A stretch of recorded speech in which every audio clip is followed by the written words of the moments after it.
We know there are many choices in internet radio, and the staff and host of LA Talk Live would like to thank you for choosing the internet's hottest destination for the most eclectic sound and invigorating talk. This is LA Talk Live. We are more than just talk.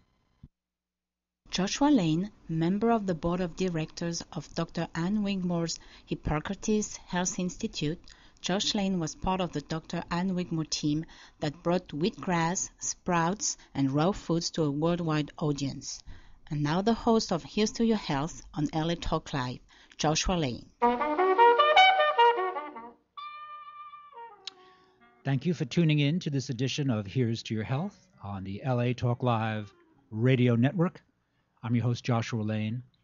Our guest today is Talia Emery, an MD, who is a graduate of UCLA and Temple Medical School, and who practices in Westlake Village here in Southern California, and specializes, I'll say, in beauty and skincare.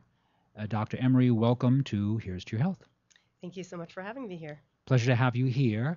And what exactly, are you a dermatologist? Is that how you call yourself, dermatologist? I actually specialize in cosmetic dermatology. My background is actually originally in family medicine, board certification in family medicine, and I developed a special interest in cosmetic dermatology, which has been my sole focus for the past 8 years.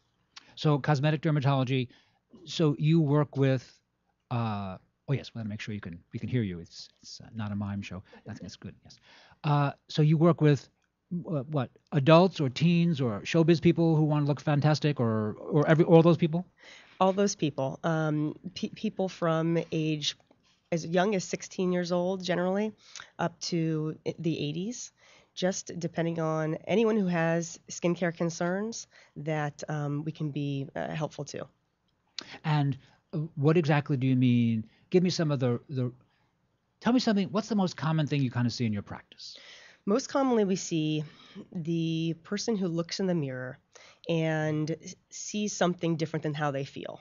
Meaning they look in the mirror and although they feel like they're ready for the day, they had a good sleep last night, they look in the mirror and might see some dullness to their skin, see some acne blemishes, see some wrinkles, feel like they look angry, frown lines, and really don't feel that way and don't want to face the world looking the way they don't feel. And they come to us for help in that matter.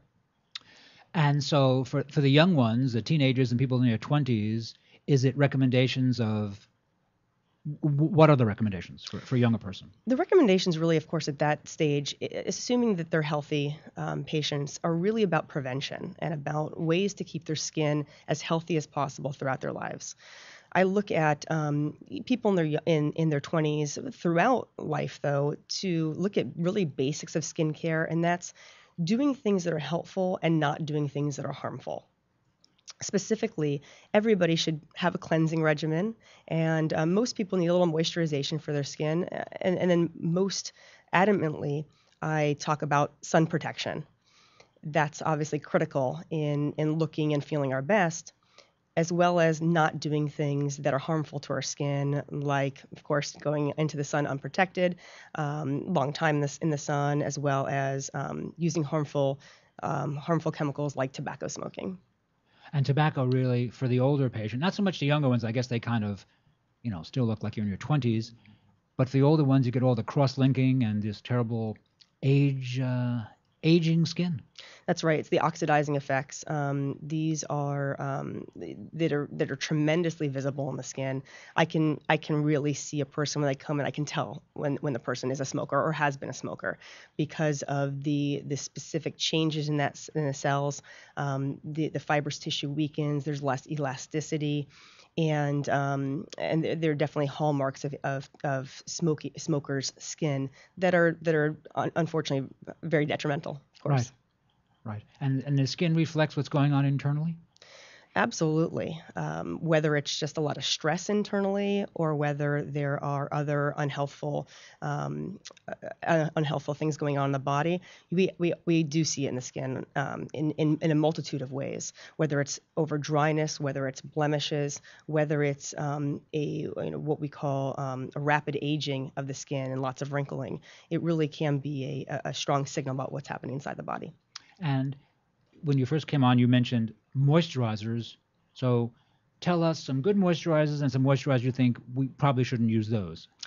Well, moisturizers, it's interesting because there are probably hundreds of thousands of moisturizers on the market. Right.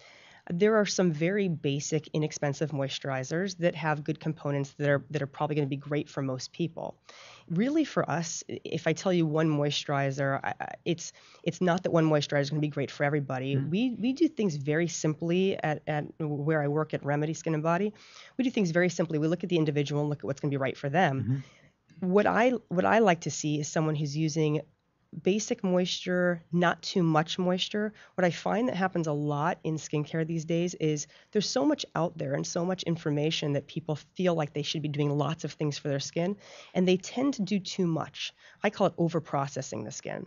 And when you overprocess the skin, your skin forgets to do its job. And the skin is the largest organ on the body. The skin has a big job to do. And if we start doing too much to it, it forgets what it's supposed to do. So with moisture, I educate more about using some moisture that your body can use and can look refreshed with and keep it from being dry and aging without putting on too much and really inhibiting the skin from breathing and doing what it's supposed to do. And what type of moisturizers do you enjoy, like almond oil or apricot oil or avocado oil or coconut oil is terribly popular now, deservedly so?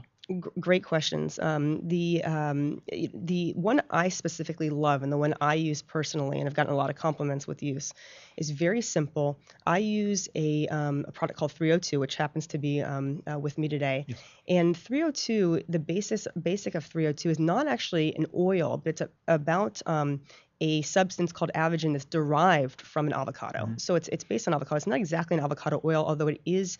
The avogen is a substance that's put back into a serum type form that we can use on our skin, and it is more of a serum. But what I find is, and what we know avogen does, is it very quickly stimulates the extracellular matrix of the skin and allows it to sort of plump up and volumize. Oh.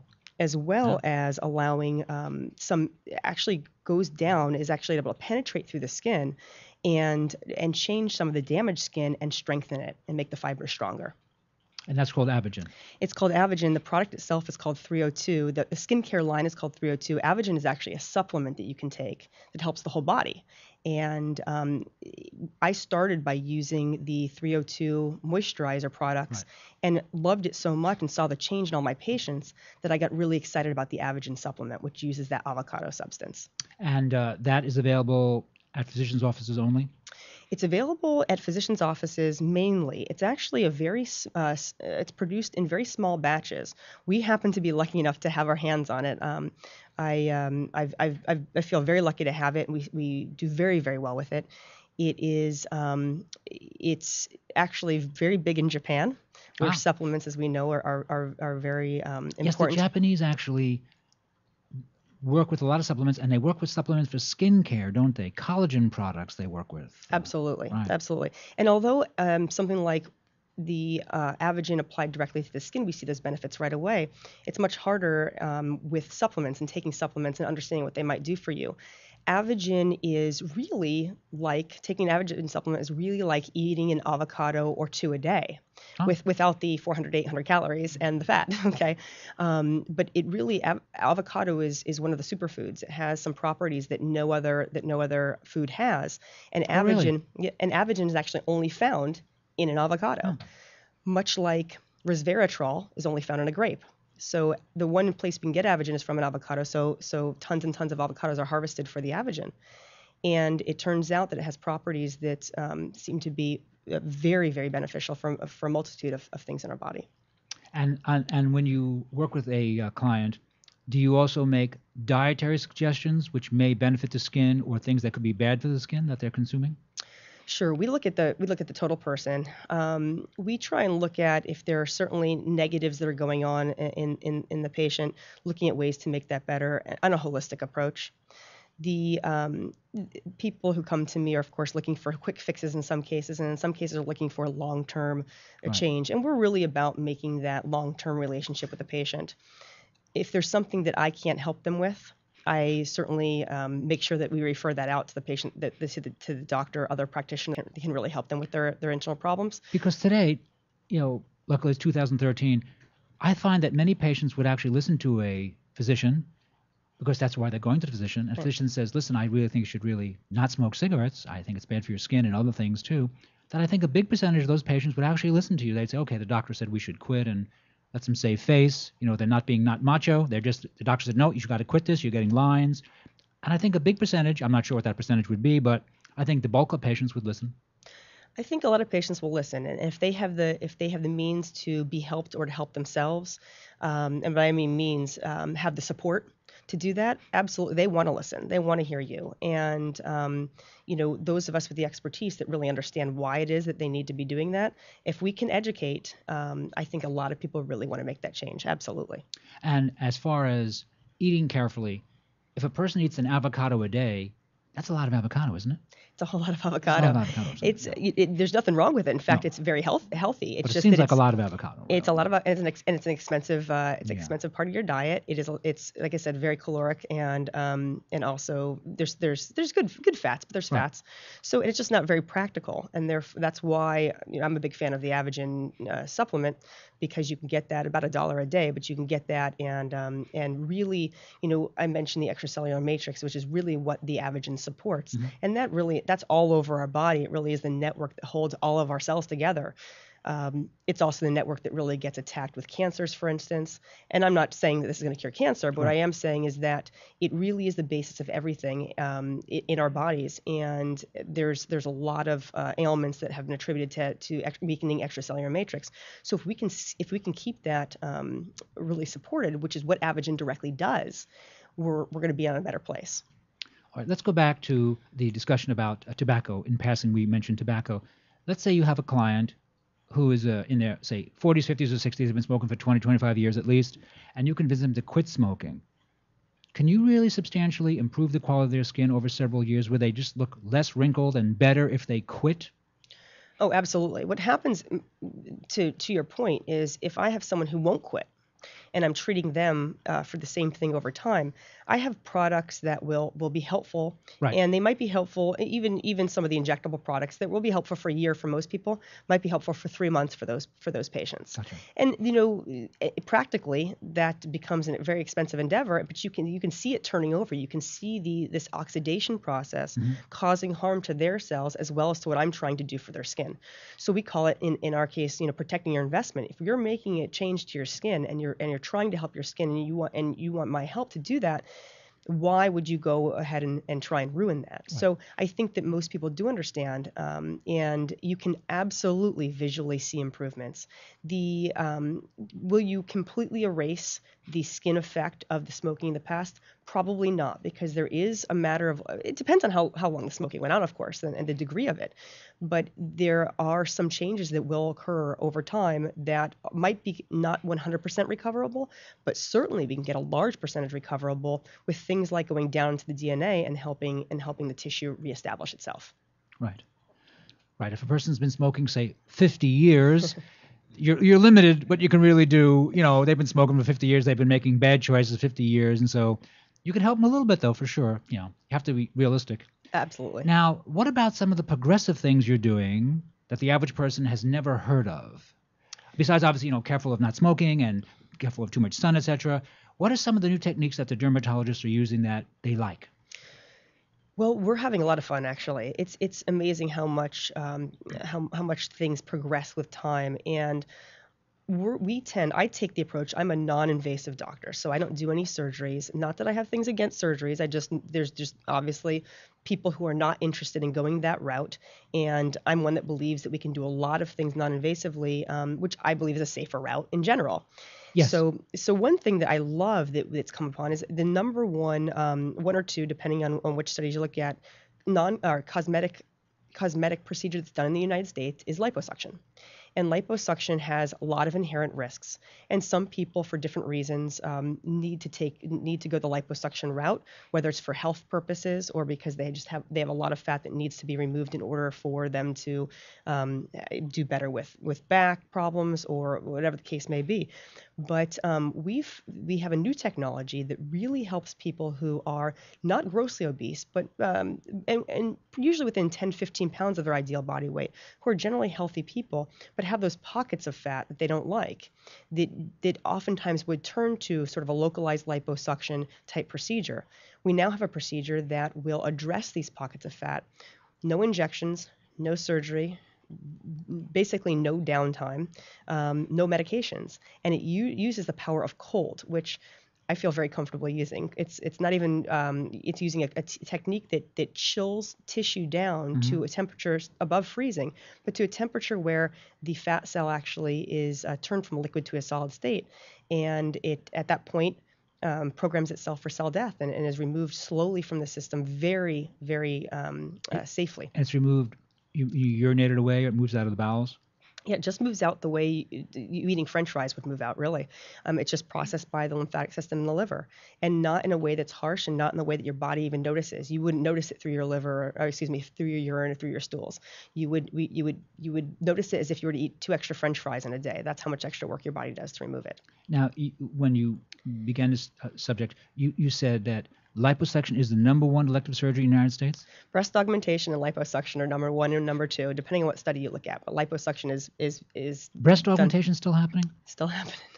It's still happening. How many hundreds of thousands of women have been adversely affected by that? Is it 700,000 or some remarkable number of lawsuits or something? Women getting sick from these procedures? I don't know the numbers, but certainly there have been lots of complications over the decades of time that these procedures have been performed. So, but absolutely, they're still wanted. They're still supported by our society, and they're still extremely popular, as is liposuction. And liposuction, and how many of those are talking about a year in the United States? Do we know? Someone knows. I don't have that. Several 100,000 of those a year? Definitely. Absolutely. Yes, absolutely. And what's the downside risk to that? What besides death? Yeah, well, besides death. There is actually, didn't the soul singer James Brown, his wife gets liposuction, and didn't she die? It was like 10 years ago? I know that's very possible. I know Kanye West's mother died from liposuction procedure, and that was reasonably recent. And there are complications all the time. I will say that there are plenty of people who go through the procedure without problems, but the bottom line is of course you're dealing with anesthesia, you're dealing with lots of, in some cases, a lot of lidocaine, which causes lidocaine toxicity or can cause lidocaine toxicity, which is what we've seen, and there's just something to a bulk amount of tissue being removed from somebody that inherently causes shifts in fluids that can be problematic. So it certainly is not a foolproof, safe procedure for many people. And that's why I love the fact that there is an alternative, at least for a percentage of the people that are considering liposuction, that literally has a zero downtime effect. It might be a little sore in the area for about a week or so, but that's really it. The only permanent effect that we ever see is a permanent effect on the contouring of the body and on the fat removal. Right. For those of you just tuning in, we're speaking with Talia Emery, MD, who is a wellness physician practicing in Westlake Village, California. At this time, why don't you give us your contact information? Sure. My business is called Remedy Skin and Body, and we have a strong presence on the web at www.remedyskinandbody.com, all spelled out. My office is in Westlake Village, and our phone number is area code 805-497-9400. Got to get that one right. Good, yeah. We're there 6 days a week. The only day we're not open is on Sundays, and we've got a lot of great people there with a lot of great education. And so, would you say that what is called cool sculpting is a next generation? That it's, let me be bold, it's more sophisticated than the earlier approaches? I mean, things march on. I mean, technology improves. Oh, things march on, technology improves, absolutely. We've never had anything until cool sculpting. Cool sculpting was the first FDA-cleared device that we've had that is actually approved for clearing fat non-invasively. And that was, it's been several years now that it's been in use, both in trials and then with FDA approval, but it's gaining more and more popularity as people find out about it, as people refer a friend for it. And so therefore, and you can say this, that it's a great deal less risky than liposuction, and indeed effective for most patients. It's effective for most patients who are, again, within about 15 pounds of their ideal body weight. We certainly treat people who are further than that from their goal weight. It's most ideal for those that are within 10 or 15 pounds, and again that are otherwise generally healthy. Yes, we see there really are no long-term negative effects, nor short-term negative effects on the body, other than a little soreness, a little bruising, that sort of thing. But it's really well tolerated, and most people go back to work the same day. Oh. And what is the current thinking on, say, sun damage? What can you do for sun damage? Well, sun damage, certainly prevention is number one, as we mentioned before. And the interesting thing with sun damage prevention is we're seeing big changes, again, over the last decade or so in the types of sunscreens and the sun protection that we have. We have moved from a place with sort of the copper tones and banana boats and those type of sunscreens that have been around for Bring back the 60s. Exactly, and the Bain de Soleils. But these were what we call, now referred to more as chemical sunscreens. They have certain chemicals in them that need to be absorbed into the skin. You're supposed to put it on a half an hour before sun exposure. They get absorbed into the skin, and then they sort of redirect or change the UV rays so that they're not harmful to the skin. The new treatments, sunblocks, are more looking at, or more what we call physical sunscreens. They're more blockers, where they're barriers to the UV rays as opposed to being absorbed into the skin with chemicals. The barriers, we believe, are much safer than the chemical sunscreens. These are ones that, so the first one I remember was that Zinca, or the one where the lifeguards would have blue noses. Oh, yeah, exactly. Okay. Sure. It wasn't practical for the average person because most people don't want to walk around with blue noses or pink cheeks, but but now they've really come a long way where they're almost weightless. They're clear. They can sit on the skin and be great barriers right before you go out in the sun. And if you forget to put it on, but you're gonna be out in the sun, you can put it on right then. And what it does instead is it actually blocks the UV rays from actually even ever being absorbed into the skin. There has been controversy in the last 5 to 10 years over whether the sunscreens of old were more harmful for the skin than they were beneficial. And they would be harmful because the skin absorbs everything you put on it. Correct. Right. Correct. And whether some of the chemicals themselves were taking potential skin cancer cells and causing them to grow faster. Right. And so that was a controversy. Now with the physical sunscreens, we don't believe that should ever be an issue because the UV rays are not actually being absorbed into the skin, nor are the zinc oxide and titanium oxide that are the ingredients of those physical sunscreens. And zinc oxide and titanium oxide are completely safe. They're completely safe, and they're not being absorbed. In fact, they are, another nice thing about them for at least half our population is that they are the main ingredients in mineral makeups. And I talk about mineral makeups a lot as well because they too do not get absorbed into the skin. They sit on the skin surface. Mineral makeups are made up of the zinc oxide and titanium dioxide, and they just have different colors to them.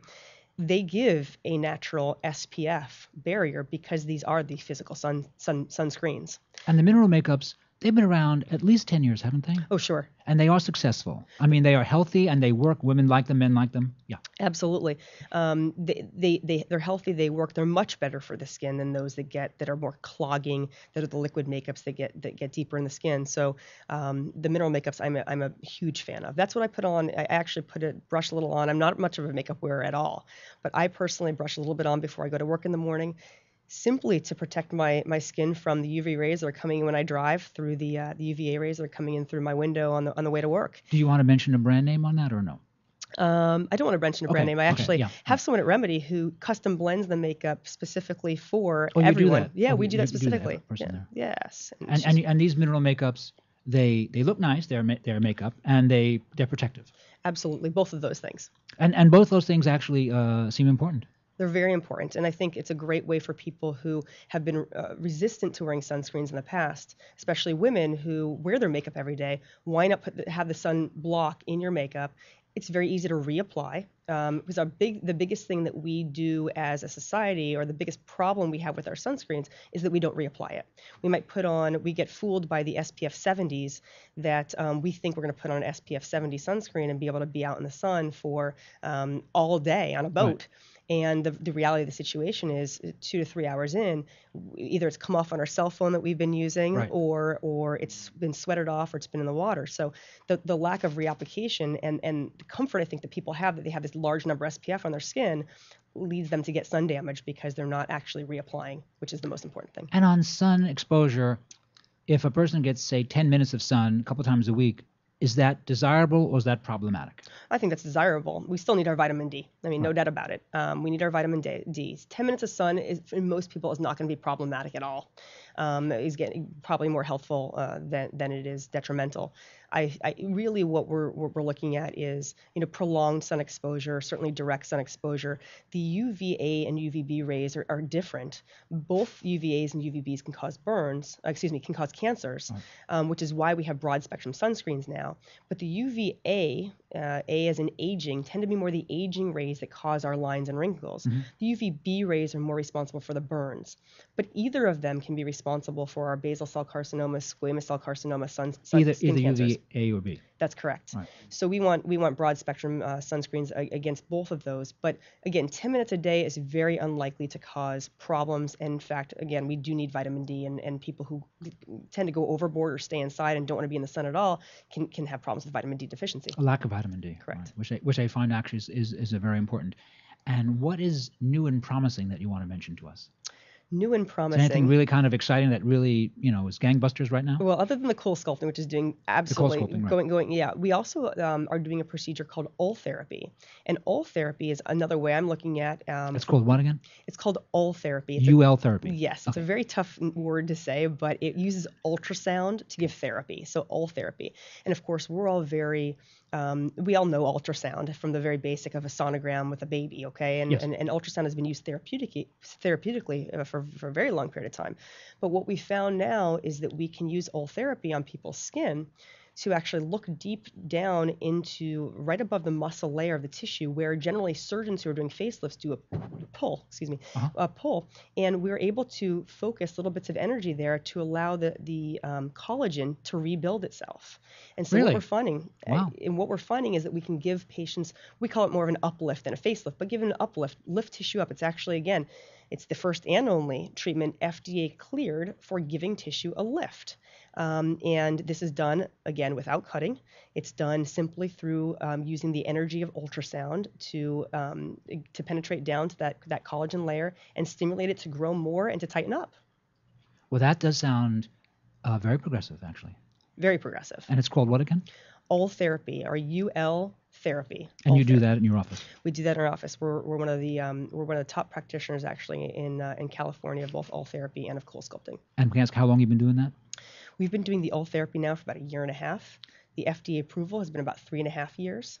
And I found out about it actually through a plastic surgeon who I was surprised. Most plastic surgeons, because they're doing so many surgeries and they know that that's sort of the definitive or the gold standard for lifting Right. tissue, most of them do not like non-invasive devices. And this one plastic surgeon, who I respect very much, had it in his office. And I said, why do you have this? Basically, skeptically. Yeah. He said, because it actually works. And he said, for his patients who are not ready for surgery, can't afford it, or don't want to undergo the anesthesia, or for the patient who just really doesn't need a surgery or is in between surgeries. Right. This is a great way to get a nice lifting of tissue, a refreshing of tissue without going through all of everything that comes with actually doing a surgical lifting procedure. And so you're saying that you have seen in your practice people just look younger, right? They look younger. That's what we're looking for. We're looking younger. It's looking younger, and it's about the tissue. It's about facial and neck tissue looking younger, right? It takes time to build up the collagen, so it is about a 6-month process to go from procedure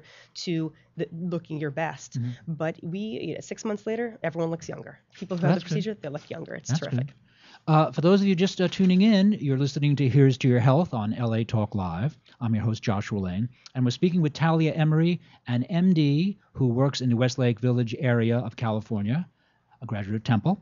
And Dr. Emery is doing progressive wellness work on skin health. And Dr. Emery, once again, please give us your contact information. Sure, you can find us at remedyskinandbody.com. When we're all written out, remedyskinandbody.com. And the phone number is area code 805-497-9400. We're in Westlake Village, California. Do you want to give an exact address? You can do that. Sure. It's 3723 Thousand Oaks Boulevard, Westlake Village, California, 91320. Thank Oh, you very much. 91362. I take it back. That's that once again, 91362. 62, yes. And you are open 6 days a week. We are open 6 days a week. And you have other physicians in the office with you as well? I have 3 other medical practitioners with me, nurses and nurse practitioner. I also have estheticians and a whole host of beauty experts. Okay, very good. Yeah. Okay, very good. We'd like to thank Dr. Talia Emery for being a guest today on Here's to Your Health. And we're going to take a short break, and we'll be right back after these important messages.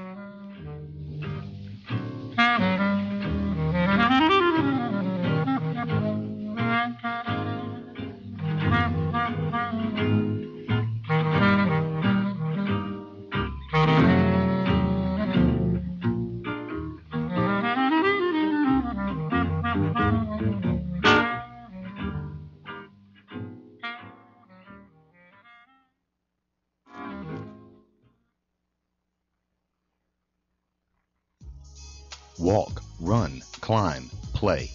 Solgar number 7 can help. Feel the difference for yourself. Solgar number 7 actually shows improvement in joint comfort within 7 days. Now you can start to get back on track fast and pursue the activities you love. Solgar number 7 is a breakthrough in joint care with no glucosamine and no chondroitin. The advanced bioactives in Solgar number 7 help to increase flexibility, mobility, range of motion, and actually shows improvement within just 7 days. 1 capsule once a day is all you need. When stiff joints occasionally say no, Solgar number 7 says yes. Visit Solgar.com and learn more about Solgar number 7 today. That's www.solgar.com, www.solgar.com. Solgar number 7, official sponsors of Here's to Your Health with Josh Lane and LA Talk Live. Oh, your skin looks great. Thank you. What's your secret? Frankincense and myrrh oil by Ancient Essence. Frankincense and myrrh oil by Ancient Essence? Yes, it's a beauty secret used since the time of the Greeks and Romans. The spa in Malibu told me about frankincense and myrrh by Ancient Essence, and now my skin is lovely. Well, your skin looks great. Call Ancient Essence at 1-800-627-9813. Discover the secret of beautiful skin. Call 1-800-627-9813. Discover the secret. Frankincense and myrrh oil by Ancient Essence. Discover the secret of beautiful skin. Available at fine spas and beauty centers.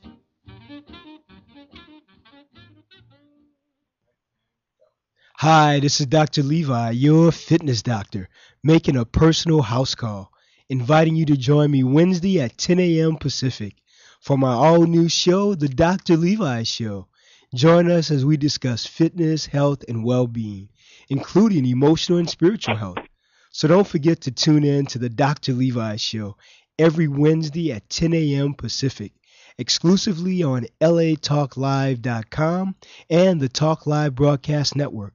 You can also catch us on iTunes, Radio R&B, or watch us on Ustream.tv, or catch us on the Live 365 network, and now on Radio Flag and Stitcher Radio. Reality radio handcrafted for your listening pleasure. This is LA Talk Live, and we are more than just talk. Joshua Lane, member of the board of directors of Dr. Ann Wigmore's Hippocrates Health Institute, Josh Lane was part of the Dr. Ann Wigmore team that brought wheatgrass, sprouts, and raw foods to a worldwide audience. And now the host of Here's to Your Health on LA Talk Live, Joshua Lane.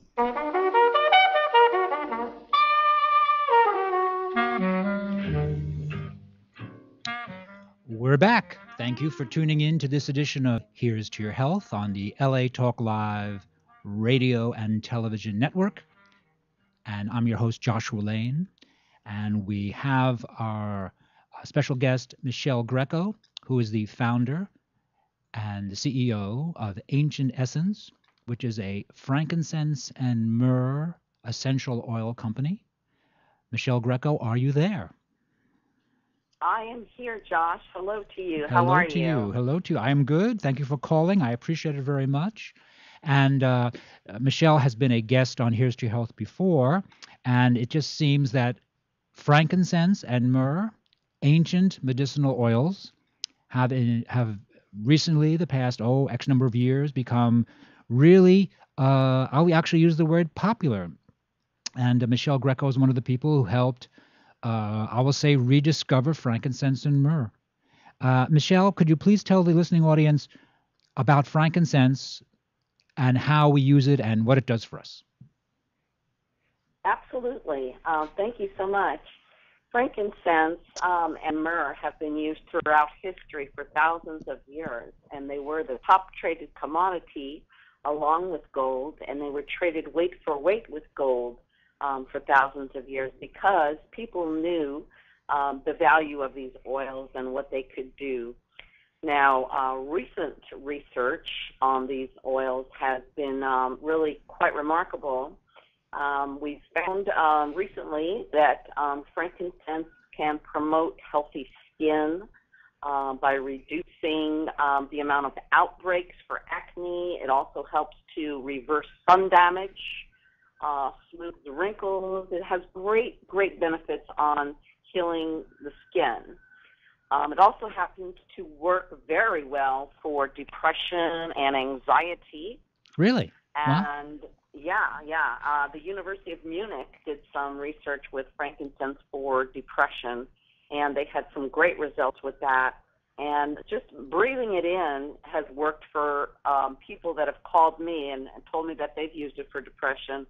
But I know also a lot of people like to apply it to the soles of the feet, and it helps that way too, especially when it's applied during just before bedtime, and that way as you rest and sleep, your body has a chance to heal, and it's absorbed in through the skin that way too.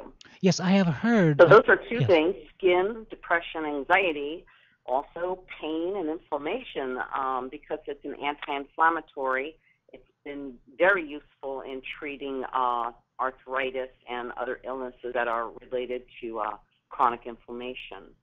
And how would I use frankincense, say, for arthritis? I just put the oil on my palms and rub it, say, if my elbows are bad or my knees are bad. I apply it directly to the skin?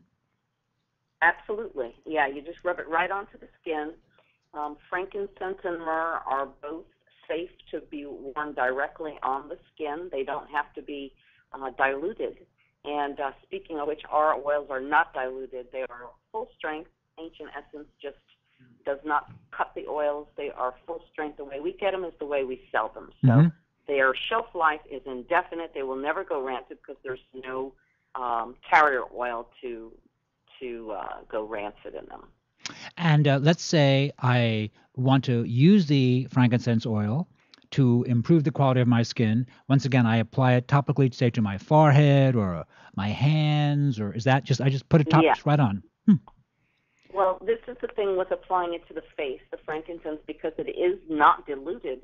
You'll have to check that. Each person has to check it for themselves to see if they can handle it full strength. Yes. You certainly don't want to have it on the eye area because it can burn your eyes, and it'll also burn if there's broken skin.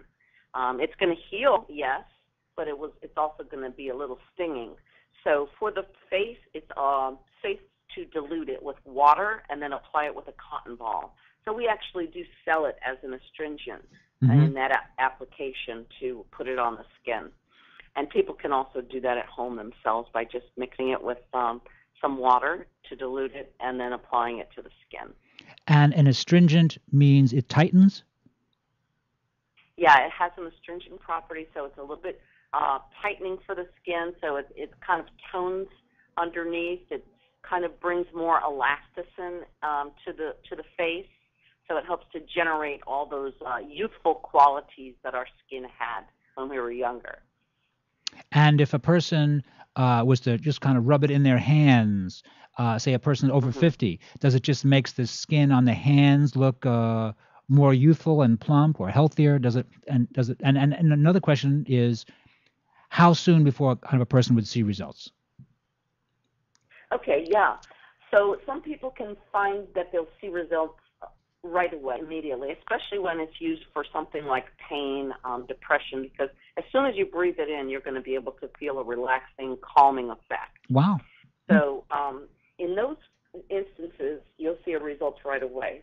For skin, it could take a little bit longer, maybe a week, maybe 2 weeks, maybe as much as a month, depending on the person's own chemical structure. Sure. And also, it seems to be working very good with those liver spots on the hands. People that apply it regularly to their hands will notice that it helps to clear them up, to lighten them up, and to shrink them down in size.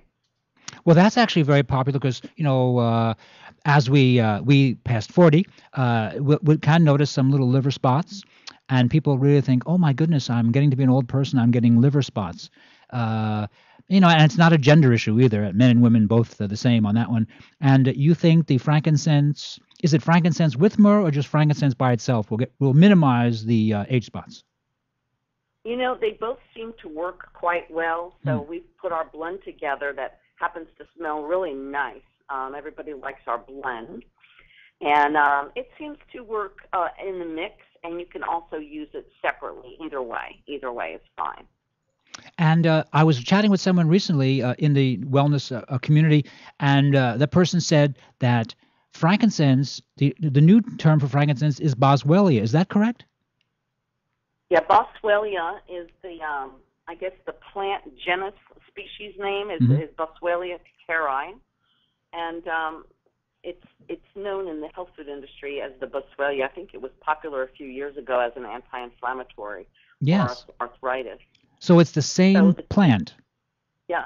Oh, it's amazing. The key component is the boswellic acid. It seems to be the main component, but they can't really say for sure that that's the only thing. I think it's a synergy of all of the components in this plant product, because they've been working diligently to try to extract and find out just what's the one thing in this frankincense product, that plant, I should say, that is making it such a healing and remarkable plant, because besides the things I just mentioned, which are cosmetic and depression, it's working really well with cancer.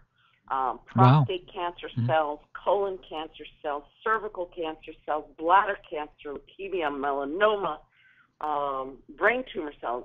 They've had great results with all these kinds of cancers with the frankincense. And so they're trying to figure out what it is alone, but they cannot seem to find one particular component that's responsible for the great results that they're having. The results are that the frankincense will go to the cell's nucleus, and it'll do one of two things. It'll either change the DNA code back to normal, and the cell becomes a normal, healthy cell, or it will implode the cell so that the cell will just die, which is, from what I understand in research, it's the best way to get rid of a tumor cell or cancer cell is to have it implode within itself. So I guess that way it doesn't spread any further. And it's completely, it's a non-toxic approach. Yes. For those of you just tuning in today to Here's to Your Health, we're speaking with Michelle Greco, who is the president and founder of the Ancient Essence of Frankincense and Myrrh Company. And frankincense and myrrh are becoming increasingly widely used. And Michelle was just talking about some of the new medical breakthroughs, which is very remarkable for this ancient medicinal plant, frankincense, and the other ancient medicinal plant, myrrh. And it's nice to see that they're back, as they are completely non-toxic. And this information that you had just offered us about cancer, is this brand new information? No, it isn't. It's about 2 to 3 years old, actually. Is it schools in the United States or Europe doing the research? Yeah, all over. There's a University of Arkansas, I believe it is, or... Michelle? I think Michelle Greco just probably clicked her phone off, and you're listening to Here's to Your Health on the LA Talk Live radio network, and our guest is Michelle Greco, who is the president and founder of the Ancient Essence Frankincense and Myrrh Company, and we're speaking about frankincense and myrrh and their healing properties for the skin. And Michelle mentioned that they are also used for cancer. Michelle Greco, are you there? I am here. I'm Okay. sorry I lost you. That's okay. This happens on live radio. And so you mentioned a cancer study at University of Arkansas. Any other university studies you can cite? Yes, the University of Munich did the study for the depression, Mm. and the Arkansas was the one that did a conjunction with a doctor in the Middle East, and they're the ones who found that great results that they had with the bladder cancer cells, where they actually watched it under the microscope go and change the DNA code back to normal, or else tell the cell to go ahead and die right now.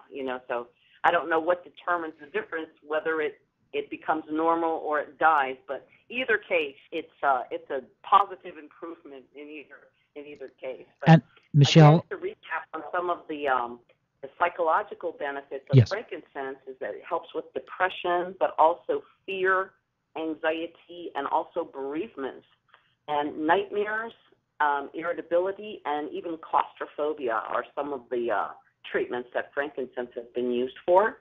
And then physical ailments, we've got allergies, asthma, arthritis, abscesses, flu, head colds, coughs, bronchitis, laryngitis, infections, bug bites, and things on those lines as well. so it has wide application. In other words, it's Yeah. not a medicine that does one thing which we might need, but as a natural plant, it has many properties. It heals many, because you just mentioned a variety of different things, and it seems to help all those. And people might laugh at that, but many plants are considered non-specific remedies.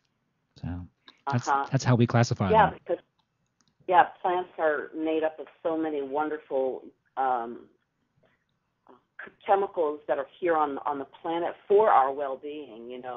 So we have to use them synergistically as the whole plant, instead of trying to isolate one item and say, okay, this is what's responsible for the healing.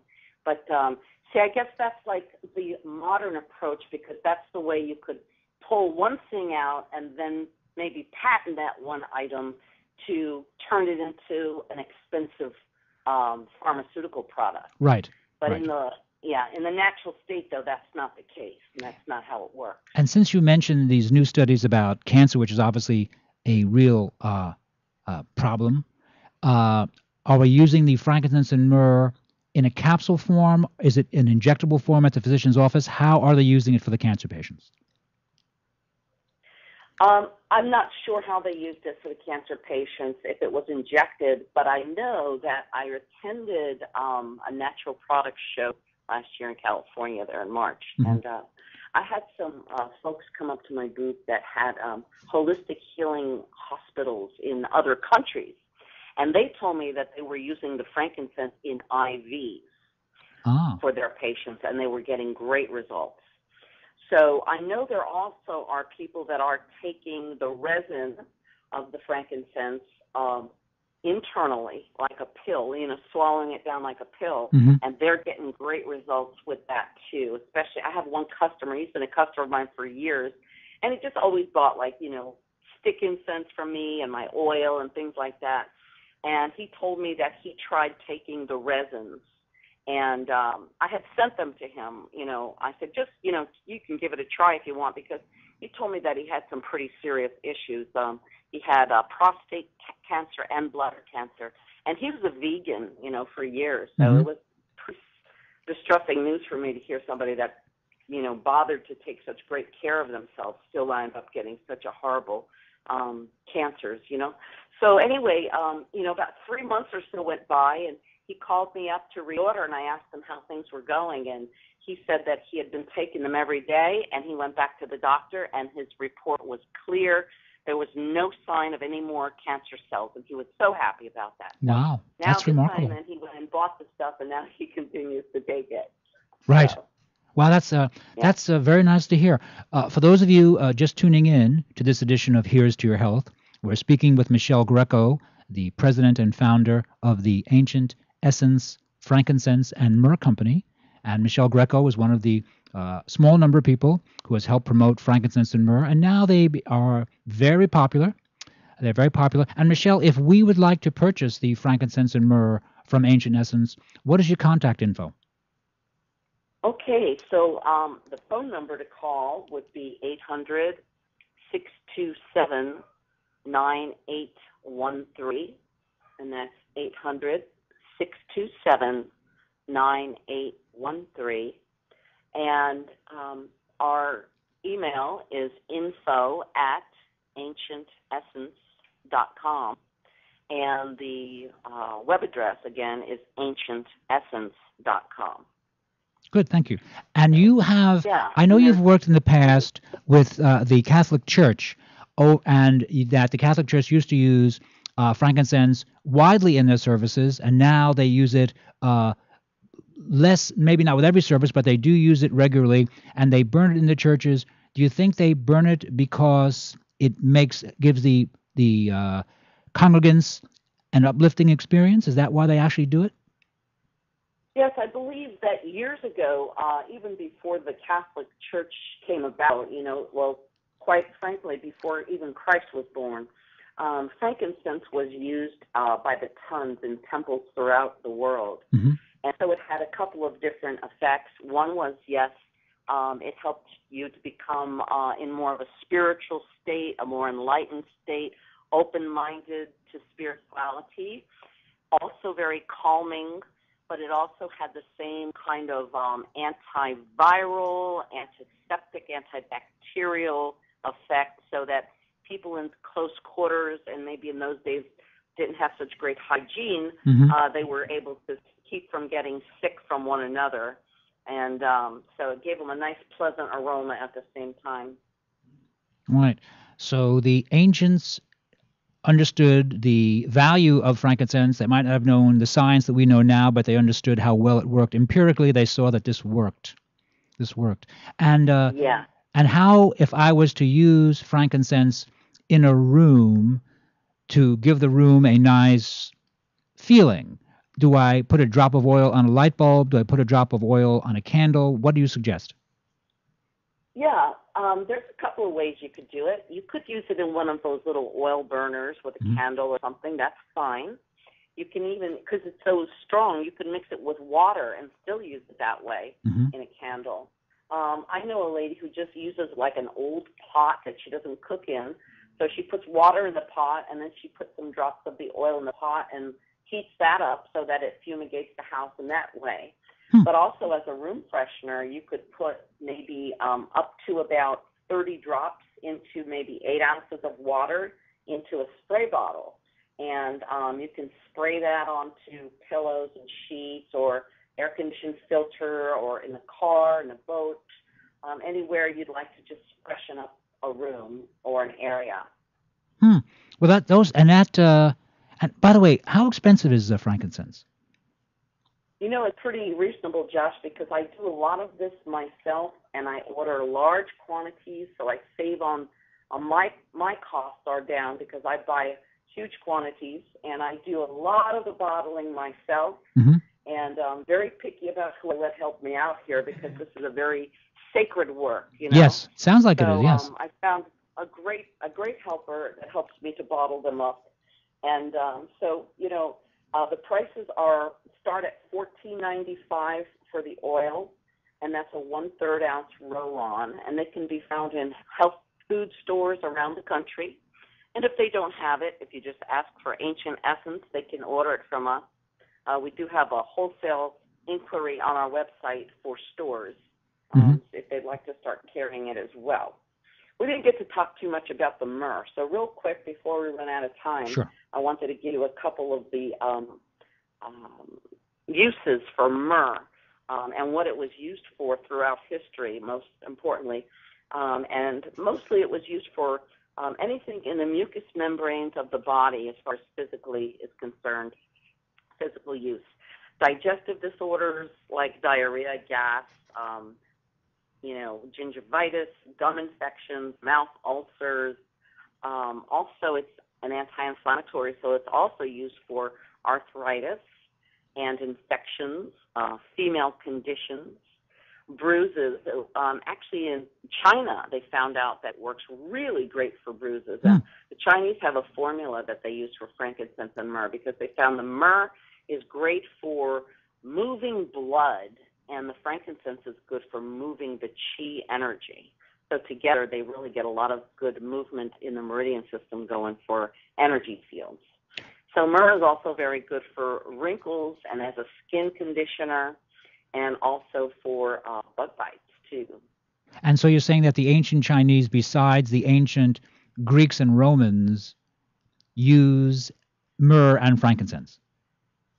Yeah, and even currently the Chinese have frankincense and myrrh like on the top of their list for sports applications, sports massage, muscle pain, that kind of thing for their athletes. They use frankincense and myrrh quite extensively.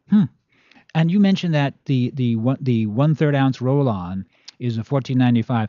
Do you recommend the roll-on? And that's for what? For if I hurt my knee, I put it on. Is that why you have a roll-on? Yeah, the roll-on makes an ease of application for anyone. So even if you wanted to use it on a pet, then you just rub it on your palms of your hand, and then you just pet the dog, and that gives them a beautiful smell, and it keeps the fleas and ticks off of them.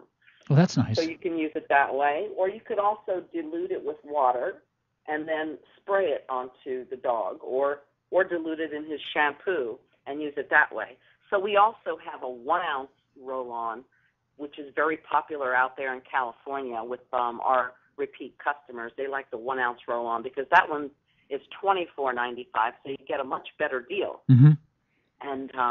And they use that as a roll-on, and then we also offer it without the roll-on. So you just have a bottle that you can open and pour some out into water or maybe in a massage oil. Actually, there's a place out in Anaheim that does a massage treatment that's called the Ancient Essence Massage. Oh, that's nice. And they use the oil. Yeah. That's very nice. Yeah. Kind of a little branding there. For those of you tuning in, we're speaking with Michelle Greco, the president and founder of the Ancient Essence, Frankincense, and Myrrh Company. And Michelle, once again, please give us your contact information. Yeah, sure. It's Ancient Essence. It's AncentEssence.com. And then we're also on Facebook, but the spelling on Facebook is different. It's Ancient Essence, spelled AncentEssense.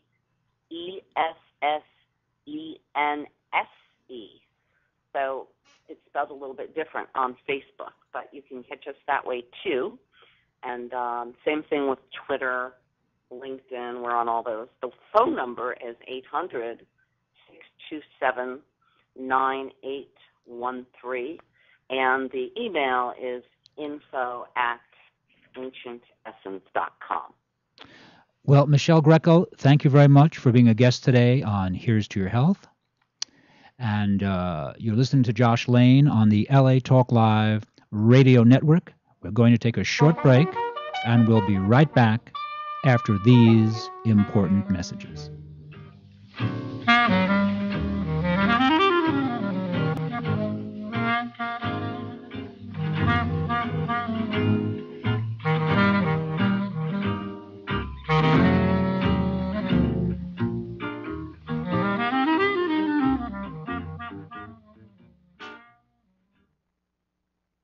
Oh, your skin looks great. Thank you. What's your secret? Frankincense and myrrh oil by Ancient Essence. Frankincense and myrrh oil by Ancient Essence? Yes, it's a beauty secret used since the time of the Greeks and Romans. The spa in Malibu told me about frankincense and myrrh by Ancient Essence, and now my skin is lovely. Well, your skin looks great. Call Ancient Essence at 1-800-627-9813. Discover the secret of beautiful skin. Call 1-800-627-9813. Discover the secret. Frankincense and myrrh oil by Ancient Essence. Discover the secret of beautiful skin. Available at fine spas and beauty centers.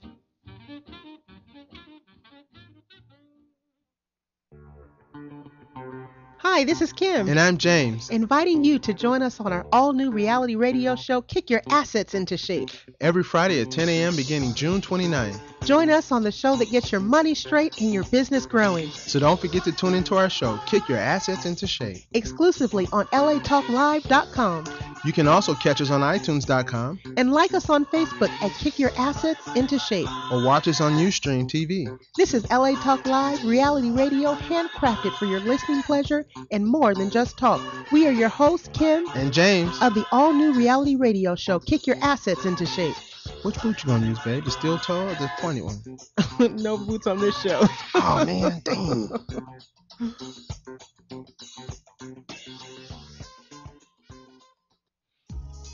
Walk, run, climb, play. Solgar number 7 can help. Feel the difference for yourself. Solgar number 7 actually shows improvement in joint comfort within 7 days. Now you can start to get back on track fast and pursue the activities you love. Solgar number 7 is a breakthrough in joint care with no glucosamine and no chondroitin. The advanced bioactives in Solgar number 7 help to increase flexibility, mobility, range of motion, and actually shows improvement within just 7 days. One capsule, once a day, is all you need. When stiff joints occasionally say no, Solgar number 7 says yes. Visit Solgar.com and learn more about Solgar number 7 today. That's www.solgar.com, www.solgar.com. Solgar number 7, official sponsors of Here's to Your Health with Josh Lane and LA Talk Live.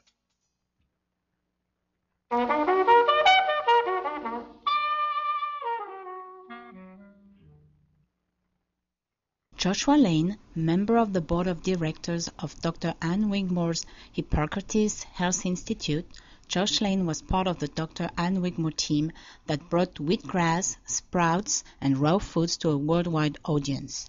And now the host of Here's to Your Health on LA Talk Live, Joshua Lane. We're back. Thank you for tuning in to this edition of Here's to Your Health on the LA Talk Live radio network. I'm your host, Joshua Lane. And our guest is from the Once Again Nut Butter Company. His name is Charles Harris. And Once Again Nut Butter produces, they manufacture organic almond butter, cashew butter, peanut butter, nuts, and sesame tahini. I mean, you name it, they manufacture it. Yeah. And everyone loves nut butters. And that's why we brought Charles on the show. Charles Harris, welcome to Here's to Your Health. Well, thank you very much for having me, Josh. Pleasure to have you on. And so for those people who don't know what nut butters are, I mean, peanut butter is nut butter, but tell us your nut butters. Well, nut butters are pretty much single ingredient items on the shelf that are, you just take cashews and grind them. You take peanuts and grind them until they become a paste. And that is the product. They're very pure, very clean items. And principally, most of the products are certified organically grown, are they not? We have a full line of organics, but we also have a full line of natural items, too. We feel it's a responsibility on the part of our company to make affordable items because there's a great segment of our population that just can't afford organics right now. Okay, that's very true. And so if someone is listening and they're not quite sure what nut butters are, how do I use nut butters when I cook, or how do I eat them? What do I do? Well, of course, the standard is a sandwich, a peanut butter and jelly sandwich. Peanut butter and jelly. Right. Cashew butter is used a lot for thickening, and so it's an excellent ingredient for thickening in sauces if you have a vegetarian diet. Tahini is used for hummus in a lot of Mideastern diets. And tahini is made from what again? Tahini is sesame seeds that are just ground into a paste. And and of course, tahini is traditional food, right? I mean, everyone in the Middle East uses it. Yes, it's part of a Mediterranean diet. So it's an ancient food. And the Once Again Nut Butter Company, they grind them. They have their own. Do they manufacture their own facility? We have our own facility. It's in Nunde, New York. Population 1,000, and we have a flashing red light in the middle of town. Oh, it's a big burg. Big town. It's a big place. And exactly, is that near a university up there? Is it near? The nearest university is, well, actually, the nearest large university is Rochester. It's about an hour and a half's drive. And this Once Again Nut Butter Company, they've been around for a very long time, haven't they? 37 years. We were founded by Jeremy Thaler and Connie Potter, and they had come from a co-op in Madison, Wisconsin, and moved to upstate New York and started a distributorship. And then from there, they began making nut butters in the basement of their home, and it's turned into, we're now the second largest manufacturer of nut butters in the country. Well, that's actually, so they had a vision of quality food, and they pursued it, and now they have a large organization. They did have a vision of quality food. It was always a commitment to them, especially the organic aspects of it. But also they had a commitment to service to the community. And rather than sell their company when they decided to leave, they sold it to the owners, to the employees, and we're all employee-owned at this point. Well, that's like a nice idea, isn't it? It's a wonderful gift from them because certainly they had the option of just selling out to a larger corporation, and they felt they had a strong commitment to the community and to the employees who'd been with them for a long time. And it's a significant part of our company, this idea of service to the community. And may I ask how many people work for Once Again Nut Butter Company? How many people? 40. We're growing quickly. I think the number is 45. We're still a very small company. But that's still a good-sized organization, 45 people. That's a good-sized company.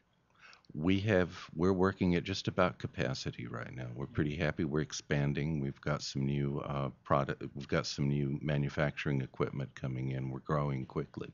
And for people who are listening to us today on the Here's Your Health on the LA Talk Live Radio Network, what does organic mean? Like I see signs in the grocery store now that say local, and I think, okay, that's nice. What does organic mean? Organic, I think it has a twofold meaning. I think one is part of the growing process, and the products are made without pesticides, and they're usually made with land that has been cleared of any pesticides for 7 years, I think is the number. I'm not sure of the exact specifications because there are different certifying agencies that have different requirements. Organic is also a process and a supply chain, and it's how you make it. You don't put any ingredients in it that might be non-organic. But there's legislation on this, so there is a specific code of ideas, or rules rather, that you must follow, correct? It's not just some guy who says, oh yeah, I don't spray that. It's more than that, is it not? It is. It's much more than that. It's now a government regulation, and once again, Nut Butter helped write the regulations for organic peanut butter for the country. And now peanut butter is very popular. But peanut butter is considered a problem to a lot of people as far as allergies, I believe. Is the organic peanut butter a better choice? Because I believe I've read that peanuts are heavily sprayed. Oh, organic is always a better choice. Usually tastes better, doesn't it? You know, I wouldn't make that claim so strongly. I think for peanuts it does, and I think for cashews it does. I think that what's really important is just the idea of husbandry and taking care of the land and passing on what you have now and leaving it in a better shape than it was. That's the significant part of organic agriculture, I think. That is significant, and I think a lot of people would agree with that. Some people are unable to implement that, but I think very few people would actually disagree with that. I think they wouldn't, and I've seen a lot of coverage about, well, you know, we tested this organic item against this non-organic item, and 70 people out of 100 said that it tasted the same, so you're being ripped off if you pay more. And you're paying for so much more than just the taste on the table. Well, let me just say that I think in general that I know that I read a study that the European Union did and said that organically grown fruits and vegetables have more food value, and most people feel that they have better taste. Of course, taste is personal preference. Yes, it is. And of course, organic agriculture in the United States, I believe, represents only 1% of the amount of fruits and vegetables grown. So it's still a very small number, is it not? It's a very small number. And, you know, we have a small honey line that's a local line primarily. Oh, the Dawes Hill. Dawes Hill, that's correct. Yes. A lovely product that's been around for a long time. A long time. Mm-hmm. And we used to have organic honeys, but You can't get organic. There is no possibility of domestic manufacture of organic honeys Because you anymore. can't guarantee it? You can't guarantee it. There's not enough land to create a GMO-free organic honey. Oh, dear. All organic honeys have to be imported at this point. I see. And so, if a farmer in the United States is not allowed to label their honey organic, is that it? We would not trust a certification. I don't know if there are agencies that would verify that it was organic or not, but from our experience, we would not trust that certification. Well, you guys are in the business, so you would know. It's a difficult thing. We have an organic honey, but we import it.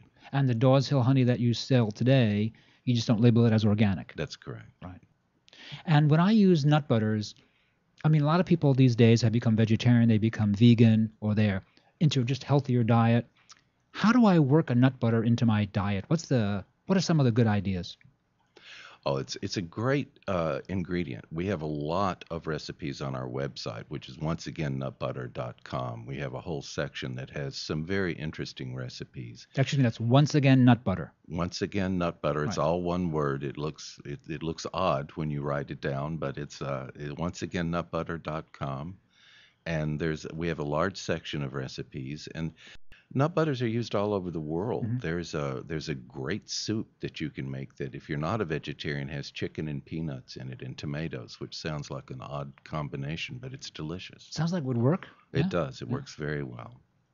And you can use it as an ingredient. You can use it as just the primary flavor of whatever you're doing. And of course, everybody loves peanut butter cookies. So, so that's a great product as well. And what's the food value aspect? I mean, we all need X amount of protein per day, and how much protein do I get from, say, almond butter or cashew butter, or how much? I think our specs read to about 4 to 6 grams, somewhere around there. Per teaspoon. 2 teaspoons, I think. 2 teaspoons, so 4 to 6 grams, which actually is kind of a lot. I mean, you eat one egg, you get 6 grams of protein. You would be the nutritional expert, and I couldn't address that. And how much almond butter or peanut butter or cashew butter can I eat during the day? How much is a good amount, and how much is too much? What's the... Well, I think a lot of that would depend on how you yourself, your diet. Mm-hmm. The trans fat is pretty low. It's a high fat item, but you're in pretty good shape with the fats. Mm-hmm. For processing vitamins. I think they're needed. It would really depend, but it would depend on if you're looking for calories or you're looking at protein. Those would be the two main, and the fat. You would have to look at those 3 ingredients and judge that against your daily diet. And when I use the almond butter, and you sell all the nut butters, again, almond butter, cashew butter, peanut butter, sesame, tahini.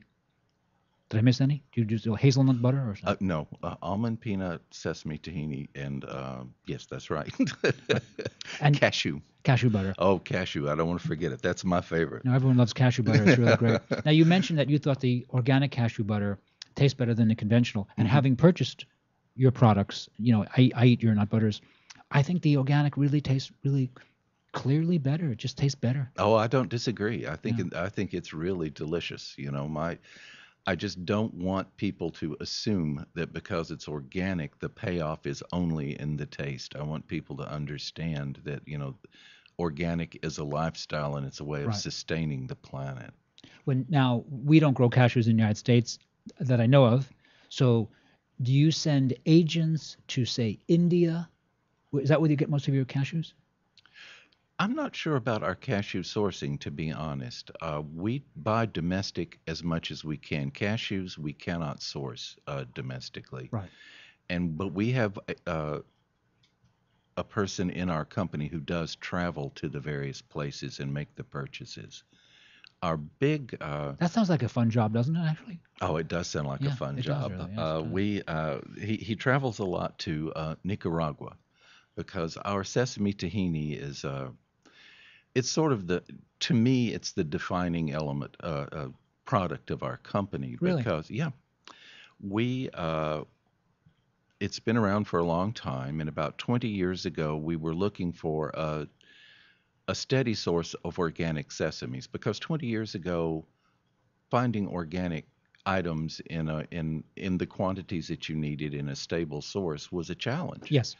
And we found a small co-op in Nicaragua, and we worked with them and said, okay, we'll set up a test plot. And it was 2 acres, and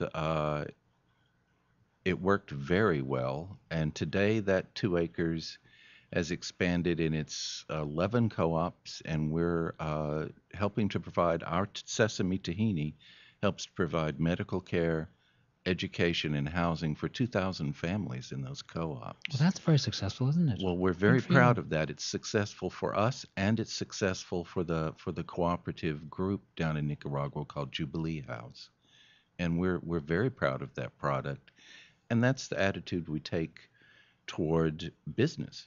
We are the largest employer in our company, in our town in upstate New York, Nunde. That means you have a responsibility to your town. Yes. We're one of the largest employers, I think, in the county. And we have a responsibility to the next generation of workers, for once again, because we are employee owned. And we want this company to provide jobs and a good life for our children. Well, that certainly sounds like a very good idea to me. For those of you tuning in to Here's to Your Health on the LA Talk Live radio network, we're speaking with Charles Harris, who works for and with the, once again, Nut Butter Company in Nunde, New York? Nunde, New York. Nunde, New York. Which is in the middle of nowhere, out there in the forest. Yes, in the forest. it is. And again, what university is it close to? It's about an hour and a half from Rochester Technical Institute, I think it's That's called. a very good school. So is there good skiing up there? What do you do in the wintertime up there? I live in Chicago. Oh, I see. I It's don't cold live all the in time Nunde. in Chicago. Yeah, Right. it's cold all the time. They do a lot of deer hunting around there, and it's a very rural area. There's a lot of corn crops. And may I ask, how large is the manufacturing facility? oh gracious, Is it like 100,000 square feet? I would doubt it's that large. Maybe that large. Yeah, about 100,000. But we're expanding now, and we've run out of room. And you make nut butters. I've never been to a facility that manufactures nut butters, so you have these large stainless steel vats that crush and strain and bottle. Is that it? We have huge. They're called totes. They're I think they're a ton each of the actual nuts, and then we have roasters, and then from the roasters it goes into the grinders, and then the grinders break it down into the butter, and that goes through a tube and it feeds into jars. What I was surprised Must smell about, good there. Oh, it smells great. Yeah. It's loud too. It's just a loud process for some reason. I imagine any manufacturing facility has its share of noise, but Sure. it's pretty loud. Now, once again, nut butter. I mean, Whole Foods carries you, do they not? Whole Foods does. We're in most of the local health food stores who are primarily grocery. Sure.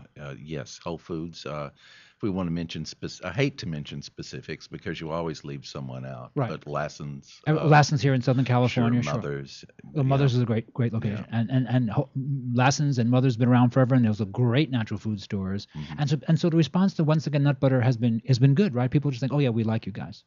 It has been. We started on the East Coast, and that was 37 years ago. The West Coast is our last market, and we've been here for about 5 years, and the growth has been very good. We've been very well received, and we're continuing to grow. We're growing very quickly. Outside the natural foods avenues, have you made inroads with, I'll use the word, the gourmet restaurants or the gourmet thinkers, people who don't strictly see themselves as wellness folks, but who love gourmet food? Have you had inroads with them? We have. Interestingly, in the grocery side of it, the fastest growing segment is not 16-ounce jars that go on the shelf, but 9-pound Oh my goodness. tubs that go to food service and to So you're saying restaurants or colleges are buying it? a lot, yeah. And it's not just our product; it's for a lot of it. That's just a fast growing segment. It's just the nature of the industry now. I think that it's moving into that area more and more. Because I don't want to put words in your mouth. The mainstream is picking it up. The mainstream realizes, oh God, we like these products. Yeah, I they're think just so. fun. Yeah, and I think it's great news for the industry. And what about universities and universities who feed students, the food service, halls and things, the restaurants? Are the universities a big market? Oh, they are. I would include those under the food service. They're drivers of it, yes, and they're very interested in the organic aspect of any kind of ingredients they purchase. And may I ask, roughly, how many universities work with Once Again Nut Butter? Oh, I would be hard pressed to say. But dozens and dozens and Oh, dozens. yes. Right. Yes. And some of the major universities like Harvard and MIT and Yale, I know they have organic foods there. Yale's had organic foods in in their food service for like more than 10 years. I would imagine they have. Our supply chain is such that we sell through distributors, and it's not always transparent Yes. to whom the distributors sell. So to know specifically when and where those carries our items it can be a little tricky. Do you sell to the White House? No, we would if they asked. Because I do believe that President Obama and his wife are eating organically grown fruits and vegetables in the White House. Well, they are, and I'm from Chicago, so they should just purchase some. They should. But I also believe that President Bush and his family were eating organic in the White House. And that comes from Alice Waters, who is very popular as the restaurateur in Berkeley and has many cookbooks out. I heard Alice Waters was being interviewed on National Public Radio, and Alice Waters said, oh, yes, President Obama eating organic and his family, and President Bush and his family ate organic in the White House as well. So we're making some inroads there. Well, it's great news. And, the Bushes being from Texas is it's an emerging market, and they have organic agriculture down there significantly. Really? Mm-hmm. Oh, that's very nice to hear. Well, it is. It is. It's nothing to compare with California, and California's been the leader for 50 years. Yay. That's right. That's right. Good for California. Right. And what is new in the nut butter world? I mean, there was a problem recently with a corporation in New Mexico that was not being cleanly run, and they just had to close them down. Sunland. Yes. We are not associated with I know Sunland. You're not. I know you're not. I want to say we come from a very small town, Nunde. That's where we're located. Right. And it means that we have responsibilities. These people from Sunland, that's a small town too, and there are families who depend on that company. They provided primarily private label, and they didn't do a lot of their own brand. But our heart goes out to them because that's a very difficult situation. I don't know the particulars, but I do know the kind of economic impact that a company closing down can have. Right. And it's unfortunate. No, it's unfortunate. I didn't want to mention it because, again, that's what you do for a living, nut butters. And some people might have heard, oh, my goodness, we heard they closed down the Sunland guys. And, of course, they're not associated with you in any way, but they were another company. And they're reopening. Yeah. They were closed until they could get some processes in order, and I believe that's been done. I've seen conflicting information because we do follow it. Of course, they are competitors. For those of you just tuning in to Here's to Your Health, let me state your identification. You're listening to Here's to Your Health on the LA Talk Live radio network. I'm your host, Joshua Lane. We're speaking with Charles Harris of the Once Again Nut Butter Company. Charles, you do organic nut butters and you do honeys. Mm-hmm. Is there any branching out that you feel is appropriate? For example, goji berries are very popular now. No one used them 10, 15 years ago. Maca is very popular. Rhodiola rosa, some medicinal herbs. Mm-hmm. Is Once Again going to expand into other areas of wellness? We are looking for new items and we're looking for a way to diversify. I think every company is. And it becomes important when you're a manufacturer of a pantry item.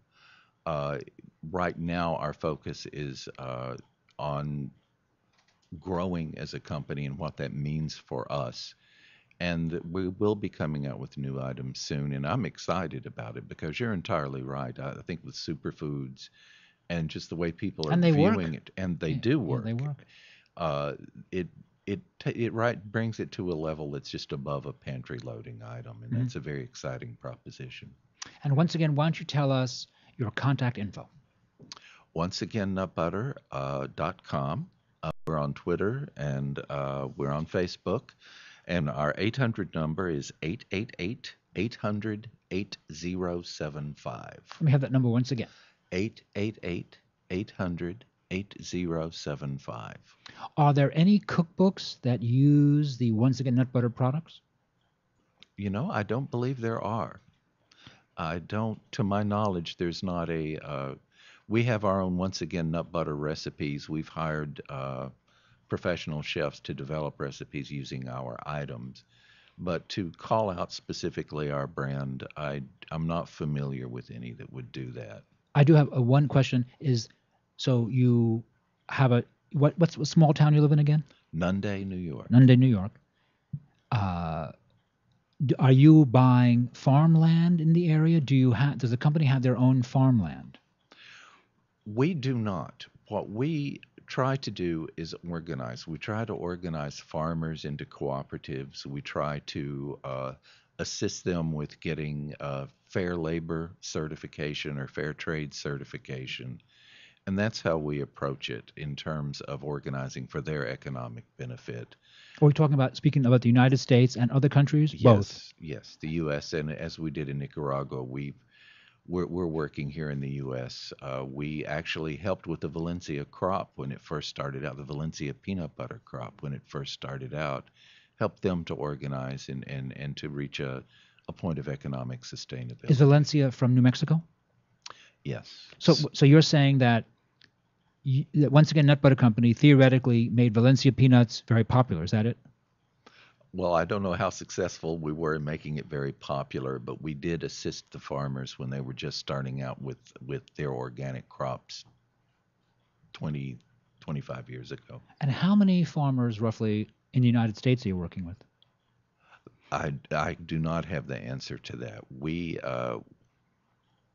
purchase our organic items. The thing about organic certifications is, or fair trade is, if someone is certified organic and you assist, that doesn't mean that they only sell to you. Right. And so we purchase in the U.S. from organic farmers as much as we can and purchase as many items as we can from the U.S. And that can be varied because we do purchase on a commodities market. Let me ask you to predict the future.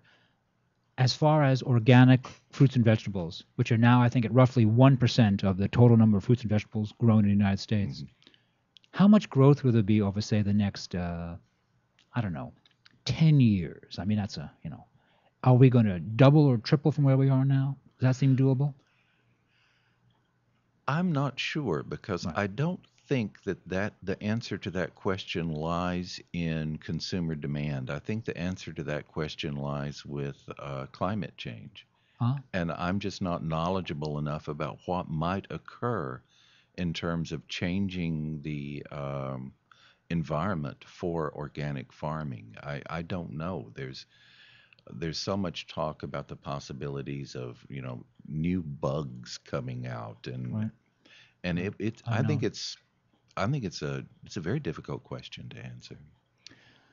Well, Charles Harris of the Once Again Nut Butter Company, it's been a great pleasure having you as a guest on the Here's to Your Health show on LA Talk Live. Once again, give us your contact info. Contact info is onceagain.nutbutter.com, and our 800 number is 888-800-8075. And you can find our products at your local natural foods grocery store. Charles Harris, thank you very much. You're listening to Here's to Your Health on the LA Talk Live radio network. I'm your host, Joshua Lane. We will be right back after these important messages.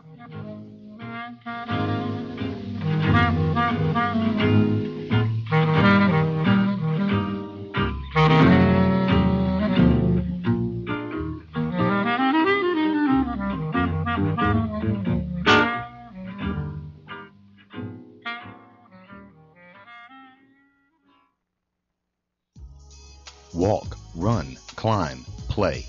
Solgar number 7 can help. Feel the difference for yourself. Solgar number 7 actually shows improvement in joint comfort within 7 days. Now you can start to get back on track fast and pursue the activities you love. Solgar number 7 is a breakthrough in joint care with no glucosamine and no chondroitin. The advanced bioactives in Solgar number 7 help to increase flexibility, mobility, range of motion, and actually shows improvement within just 7 days. One capsule, once a day, is all you need. When stiff joints occasionally say no, Solgar number 7 says yes. Visit Solgar.com and learn more about Solgar number 7 today.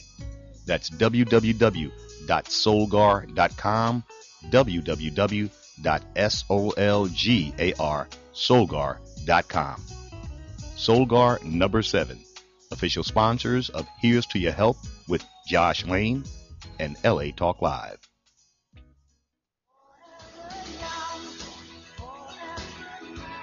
Oh, your skin looks great. Thank you. What's your secret? Frankincense and myrrh oil by Ancient Essence. Frankincense and myrrh oil by Ancient Essence? Yes, it's a beauty secret used since the time of the Greeks and the Romans.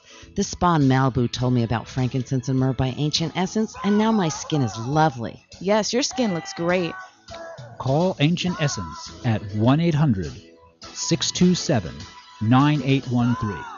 Discover the secret of beautiful skin.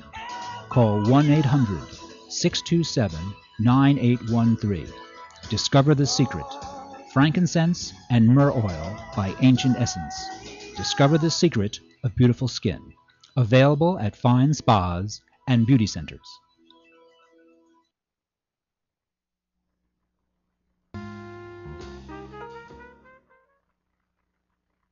Hands can do incredible things. This is the sound of 326 hands playing Mozart. This is the sound of 10,942 hands showing appreciation. 64 hands building a house for the homeless. 142 hands swimming a triathlon. 18 hands winning the big game. And this is the sound of 2 hands helping to save a life. It's called hands-only CPR, and it's recommended by the American Heart Association. If an adult suddenly collapses, call 911, then push hard and fast in the center of their chest until help arrives. It's incredibly easy and effective. Hands can do incredible things, but nothing compares to using them to help save a life. Find out more about this latest method of CPR at handsonlycpr.org. A message from the American Heart Association and the Ad Council. Joshua Lane, member of the board of directors of Dr. Ann Wigmore's Hippocrates Health Institute, Josh Lane was part of the Dr. Ann Wigmore team that brought wheatgrass, sprouts, and raw foods to a worldwide audience. And now the host of Here's to Your Health on LA Talk Live, Joshua Lane. We're back. Thank you for tuning in to this edition of Here's to Your Health on the LA Talk Live radio network. I'm your host, Joshua Lane, and our next guest is PMH Atwater, who is a researcher widely known for her work on near-death experiences. She's been working in that field for a number of decades, and she has a new book, Children of the Fifth World. And Miss Atwater, are you on the line? I sure am. Hi, Josh. Good. Thank you. Thank you very much for calling in today. I appreciate it. I know you're on the East Coast. And let's establish for the listeners, what does it mean to be a researcher on near-death experiences? Well, you've got to be objective. You've got to be open. You've got to be in the field doing your work. You're not only interviewing people, you're observing, you're watching, you're talking to the significant others, you're rechecking everything that you do with different people in different parts of the country, different countries as well, different ages. I've been doing this for over 33 years. And please define for me, if possible, give me several examples. What is a near-death experience? What does that mean exactly? Well, I didn't bring up my stuff on the near death because I thought we were talking about children of the fifth world, but that's okay. No, we'll we talk a little bit about near death. Sure, yes. Near death is an awareness or an experience of otherworldliness that happens at the edge of death. Either the person is about to die, they're scared they're going to die, they actually clinically are dead. That is to say, no heartbeat, no breath, no brain waves at all. In other words, all three gone. What is average in the field for a person who's clinically dead is between 5 to 20 minutes. Now, that's average without any vital signs whatsoever. With these people, most of them return with little or no brain damage. In fact, brain enhancement. This is one of the ways that we can tell if it's a genuine case, is that we find this to be true. And so, Ms. Atwater, you have been researching this for, I said, several decades, so at least more than 20 years. I'm correct in saying that, am I not? More than 30. More than 30. And you mean to tell me that a person can actually not have a brain wave for more than 5 or 6 minutes and actually recover from that? Right. Wow. And we've got a lot of clinical research now to back that up with doctors like Pim van Lommel and his associates, what they did in Holland that was published in Lancet Medical Journal. By the way, I'm in that as well, December 15, 2001. So when we're talking about the near-death experience, we're talking about something that's very physical, that's very real. It does not really match the other types of hallucinatory or visionary experiences people have for several reasons. Number one, it's a global pattern. The experiences are really quite different, but the pattern itself is global. Happens to adults and children, children of any age, by the way. So a child in the vagina being born can have a near-death experience and remember it and talk about it when they finally have language. So we're talking about something that's very dynamic. There have been 4 prospective clinical studies done now in 3 countries. So we now know that this is absolutely real, that people go through this without, when the vital signs are gone, and yet they have clear enhanced consciousness, full memories, a full use of the faculties. It's an incredible subject.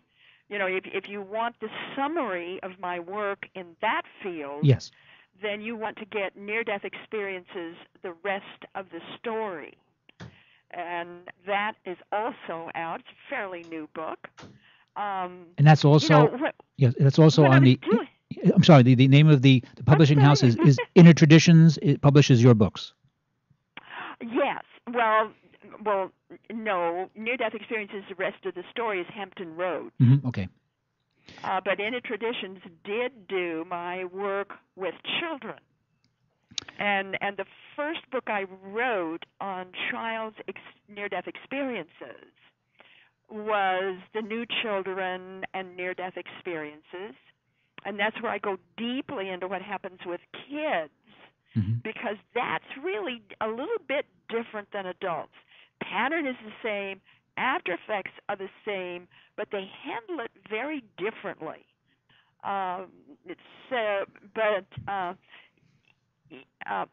When I was researching the kids who have near-death experiences, I began to notice they come back very different, by the way. Some, of course, more different than others. But, when we're talking about near death, we're not just talking about a light show. We're not just talking about this incredible experience that people have in other worlds or heaven or hell or any other place. Mm-hmm. We're talking about a real dynamic that changes your biofield afterward. There is a pattern of physiological and psychological after effects. So we're looking at changes in brain structure and function. We're looking at changes in the nervous system, the digestive system, and skin sensitivity. So we're looking at really a dynamic phenomenon that it consists of the experience and the pattern of after effects. Now, when I was, getting deeply into this, I kept noticing, wait a minute here. Kids just being born the regular way, normal kids, were beginning to match near-death kids. And that's in my mind, that's not possible. It's like, whoops. So I began to research evolution, genetics, the various esoteric legends and stories and myths about root races, about, different ways that the human family has changed as an evolutionary shift throughout time, and current facts, esoteric traditions, all of this kind of thing. And I discovered a lot. I mean, we could be talking forever about what I found. So I really suggest everybody get, children of the fifth world. So in other words, this new book is an extension of your earlier research that took you to an area. It took you to a new. It was new information for you. Well, it's sort of an extension, but sort of not. What's an extension is my passion in looking further and deeper. Mm-hmm. But this book stands alone. It's not about near-death kids. The first one I wrote was The New Children and Near-Death Experiences. But this one stands alone because I just went much deeper into what's going on throughout our world, kind of changes in the brain, the kind of changes in consciousness, what's happening to the physiological body, what's happening to the health needs, and so forth. And I dig really deep and came up with just a lot of stuff. There's so much going on now. So many stories about indigo kids and crystal kids and psychic and rainbow and starseed and on and on. All these labels. And well, excuse me, what I really Ms. Atwater, would invite, for those of my listeners who are just tuning in to Here's to Your Health on the LA Talk Live Radio Network, we're speaking with the author of Children of the Fifth World, PMH Atwater. But Ms. Atwater, you mentioned some terms like indigo kids. That is a term I am completely unfamiliar with. So could you give me a definition?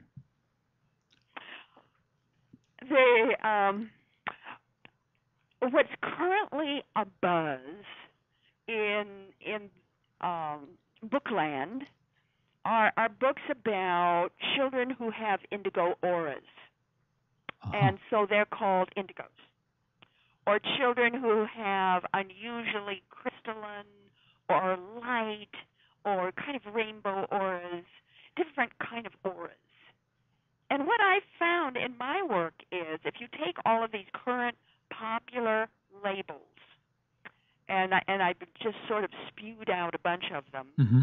If you take all of those labels and toss them, they're all misleading or exaggerated. Mm-hmm.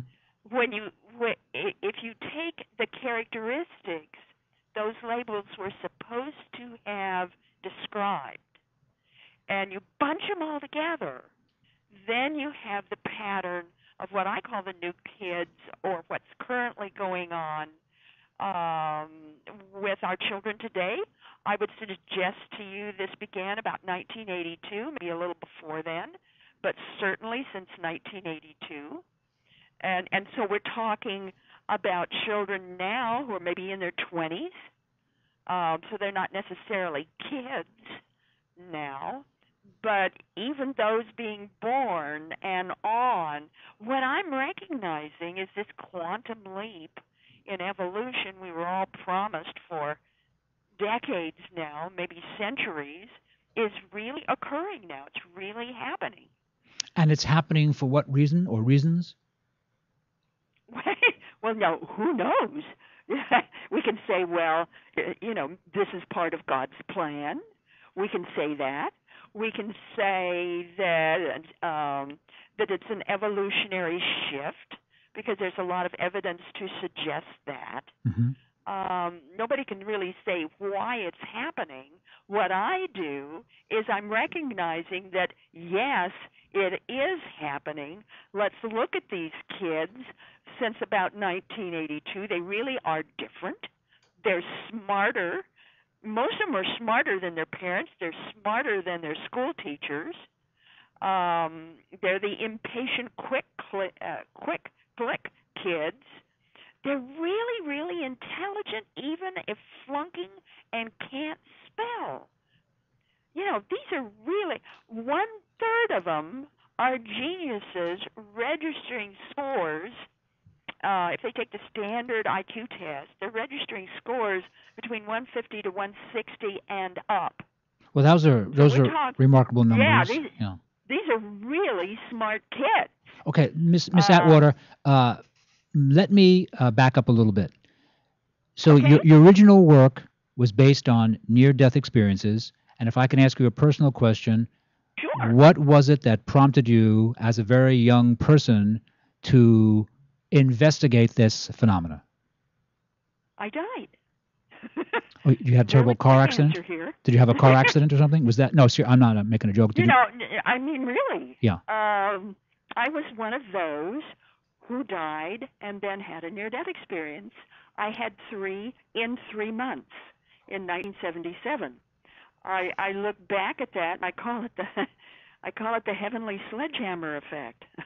Wow. I got 3 in 3 months. It's like boom, boom.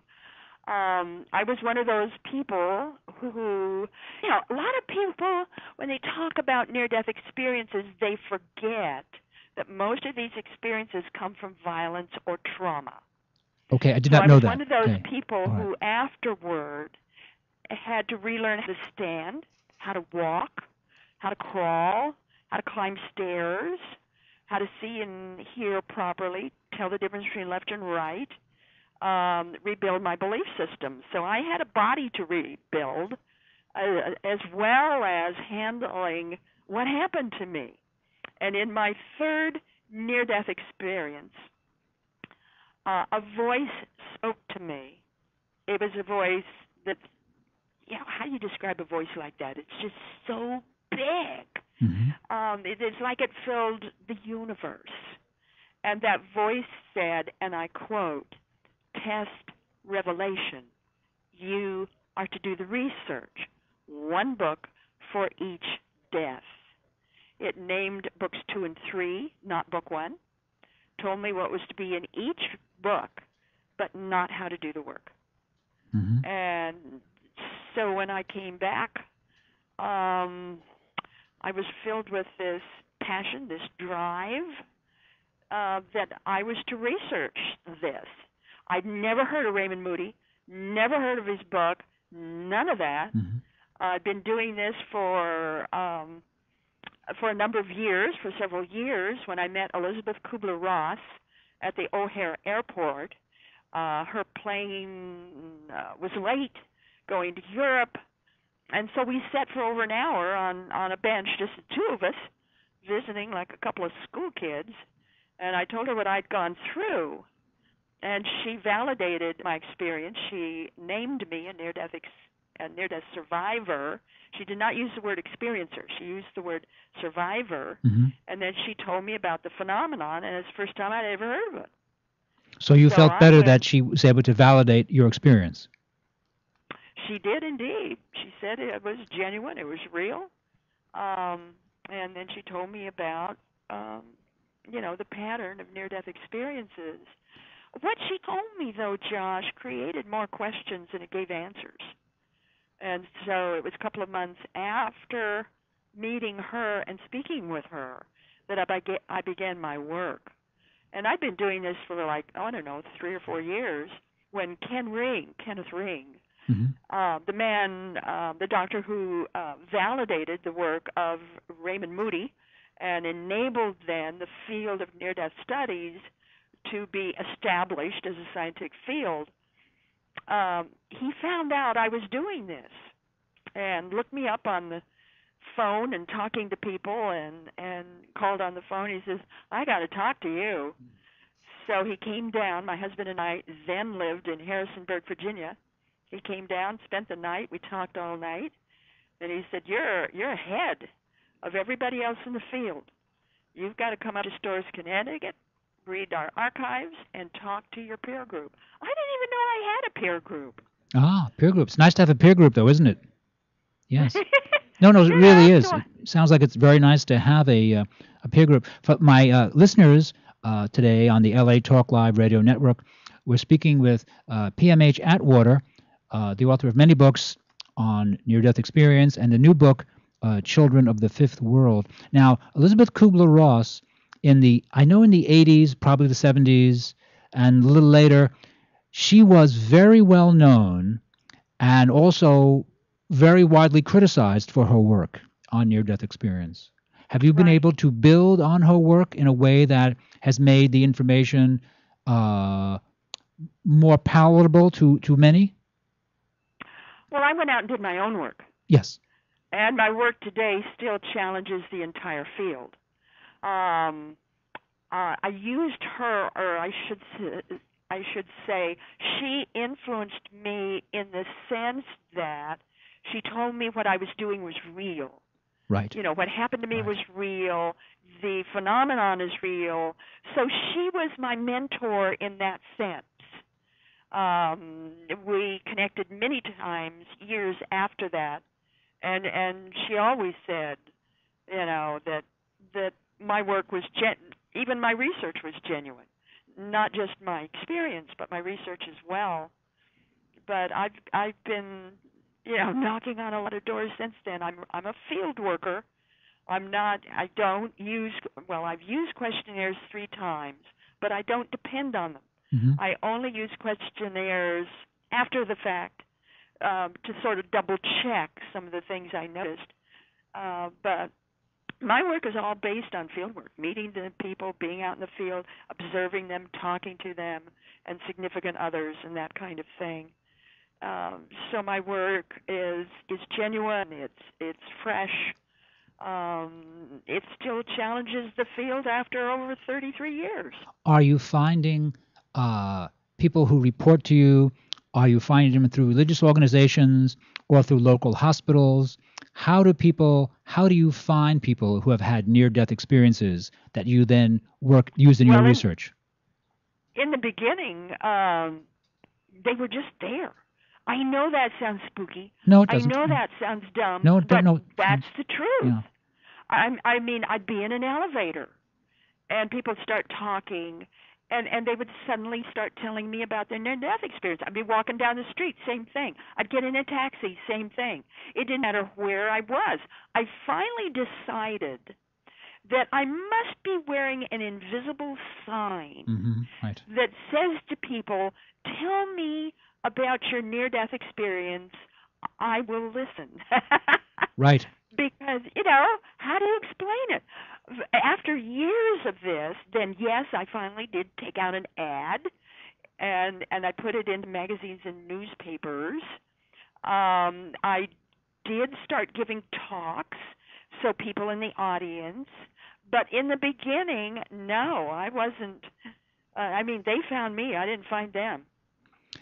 But people were certainly happy to speak to you because, once again, you were also able to validate their experience. Right. Just to give give you an example of how spooky this was. One time I was working a job, that is to say, I trained people how to use these new high-tech computerized telephone systems. So I was working a job in Macon, Georgia, and I was at a truck stop. And I went over there it was very close to where I was working, and I just went there for a coffee break. And I went in there, and I sat down at a middle table, just a round little table. It wasn't a booth, just a little table in the middle of the floor. And I was reading a paperback, minding my own business, reading a paperback. And this man walks up to me. He was so huge, a big man. And he said to me, may I sit down on the table with you? And I looked up and said, okay. And he sat down, and he said, right away, he said, I want to tell you about the time I died. Oh, boy. And what I saw when I died. Well, this man didn't know me. I didn't know him. I just put my book down and started listening. Yes. And he gave you a valid discussion about his experience? Yeah. Yeah. And afterwards, see, I'm curious also about the after effects. Remember, I'm a cop's kid. I was raised in a police station. My dad started teaching me police investigative techniques at the ripe old age of 9. Mm-hmm. And he always said to me, the body says more than the mouth does. So I'm watching how a person uses their body.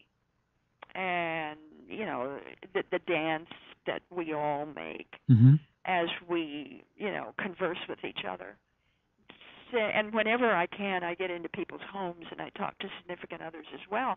And it's this kind of, what should we say, passion, if you want to call it that got me into recognizing and working with child experiencers, and then coming to realize that the entire human race, planet-wide, is changing, it is evolving, and in specific ways. That's why I wrote the book, Children of the Fifth World. It's not just about kids and parenting tips and all of that and education, and, you know, that's all there. But it's also about the great shifting, how the world is changing, datelines. There's a whole lot of stuff in that book. And we're speaking with PMH Atwater, author of the new book, Children of the Fifth World. And where can we buy your new book? Amazon.com, any bookstore. Certainly you can get it on my own website. Please give us that contact info. I have a bookstore, online bookstore. It's called www.pmhatwater.com. I have a free monthly newsletter. If anybody wants to subscribe to it, they can certainly do that. So it's, it's at pmhatwater.com. Just get on my website. But you can get his book anywhere, your favorite bookstore, anywhere. And Same way with near-death experiences, the rest of the story. Or, I've written now 10 books on my findings on near-death research. So, and none of them are repetitive. So I found a lot, and I said a lot, and now I'm working on what's happening to the human family and genetics. Well, that also sounds like very interesting work. For those of you tuning in today on the Here's to Your Health on the LA Talk Live radio network. And I'm your host, Joshua Lane. Our guest this segment has been PMH Atwater, author of a number of books, important books on near-death experience, and her new book, Children of the Fifth World. Miss Atwater, it's been a pleasure having you on our show today, and I hope to have you back on again shortly. And I'd like to thank my viewers for listening in to the LA Talk Live radio network, and we'll be back next week. And thank you for tuning in.